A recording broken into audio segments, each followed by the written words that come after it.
කොහොමද ඔයගොල්ලන්ට අදත් ඉතින් කෑමක් හදන්න තමයි ලෑස්ති වෙන්නේ. මොනවා කියලාද හිතන්නේ? දැක්ක හැටියේ නම් ඉතින් දන්නව නේද? මේකෙන් කෑම වර්ග දෙකක් හැදුවේ හැකි මං ඉතින් අද එකයි හදන්නේ. ඊළඟ වීඩියෝ එකකින් අනිත් කෑම එක හදන හැටි ගේන්නම්. මම මෙන්න මේ අයින් කරන්නේ අපි ඉස්සර අර පැණි බොන්නේ. මෙන්න මේ කොටසෙනුත් රසම රස කෑමක් හැදුවේ හැකි. මේවට ගස් ඉස්සෝ කියලාත් කියනවා. ඇත්තටම ඉස්සෝ වගේ බදලා කන්නත් පුළුවන්. ඉතින් ඒ වෙනුවට ඕනනම් තෙල් දාන්නත් පුළුවන්. මම ඒ වීඩියෝ එක වෙනම ගේන්නම්. අද වෙලාව නැහැ.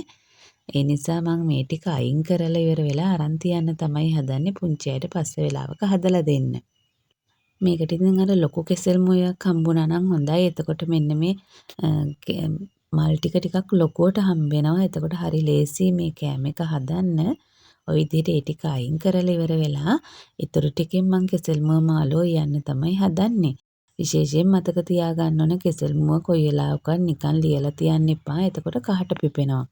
ඒ නිසා කිරි එකකට හරි වතුර එකකට හරි තමයි දාන්න ඕනේ. ඉස්සර නම් ඉතින් අපේ අම්මලා ලුණු වතුර එකකට දාලා ඒකෙන් මිරිකලා තමයි මේ විදිහට හොදි ටිකට يعني පොල් කිරි වලට දාන්නේ.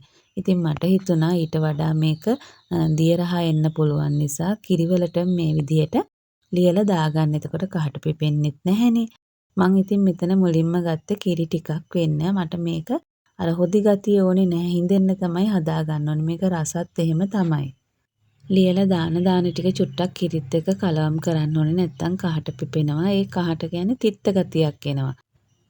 ඊට පස්සේ ලෝණු, අවමිරිස්, සුදු ලෝණු ගෙඩියක්, රම්පේ කරපිංචා ටිකක් ඔය විදිහට ලියලා දාලා කහ මිරිස් කුඩු 3-5ත් එකතු කරගත්තා. මේවා ඉතින් පොඩි ප්‍රමාණ වලින් එකතු කරගත්තේ. මේක අර ටිකක් සැරට හදන්න නැතුව හොඳට හිඳෙන්න හදාගන්න තමයි මම හැදුවේ. ඊට පස්සේ ලිපේ තියලා ඉතින් විඩින් විඩේ ඔය විදිහට හැඳි ගන්නවා. මේකට ගොඩාක් කිරි දැම්මේ නැහැ කියලා මේ ටික ඉදෙන්නේ නැත්තේ නෑ. මේ බලන්න ඉස්ම ගතිය තාමත් තියෙනවා. මේ විදිහට ඉතින් මේක චුට්ටක් හිඳෙනකම්ම උයා ගන්න ඕනේ. ඊට පස්සේ මම මේකට ලුණු එකතු කරන්නේ. ලුණු කලින් එකතු කරෙත් නැහැ. කැමති නම් දාගන්න පුළුවන්. මට හිතුණා ඉතින් ලුණු පස්සේ එකතු කරා නම් හොඳයි කියලා.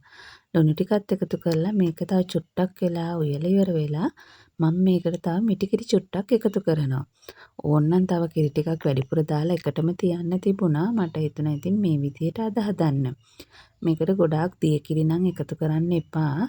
දිය කිරි එකතු කරාම අර මේකේ රස නැතුව යනවා. මම මේක හින්දෙන්නනේ අනිත් එක හදන්නේ.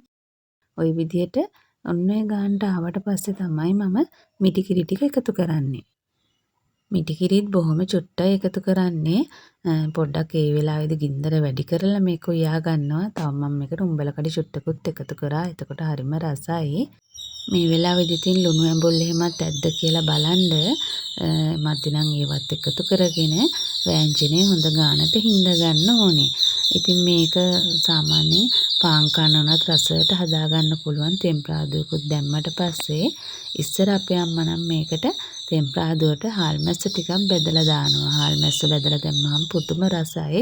අද ඉතින් මට ඒව කරන්න වෙලාවක් නැති නිසා තමයි මම උඹලකට ටිකක් දැම්මේ. සාමාන්‍යයෙන් අපේ අම්මා නම් ඉතින් අර හදන තාච්චි එහෙම නැත්නම් ඇතිලීරම තමයි තෙම්පරාදුව දාන්නේ මේ ටික වෙන එකකට අයින් කරලා. හැබැයි ඉතින් මම අද ඒව නම් කරන්නේ මේ විදිහට වෙනම තෙල් ටිකක් ලිපේ තියලා අබ පොඩ්ඩක් දාලා බී ලුණු ගෙඩි භාගෙකුයි සුදු ලුණුයි රම්පේ කරපිංචායි කුරුඳ පොතු කෑල්ලකුයි දාලා මේක ඉතින් හොඳට රන්වන් පාට වෙනකම් බැද ගන්නවා. ඊට පස්සේ තව මිරිස් කුඩු චුට්ටකුත් එකතු කරා. මේ එකතු කරාම මිරිස් කුඩු වල සැර ගතියත් අඩු වෙනවා. අර අපේ වෑංජනේ ටිකක් ලස්සන පාටක් එනවා. මම තෙල් ගොඩක් දාපු නැති නිසා තෙල් තව ටිකක් වැඩිපුර දැම්මනම් හොඳ තෙල් පාටට මේක හදා ගන්න පුළුවන්. ඔන්න ඔය විදිහට තමයි ඉතින් අපේ කෙසෙල් මුව වෑංජනේ තියෙන්නේ.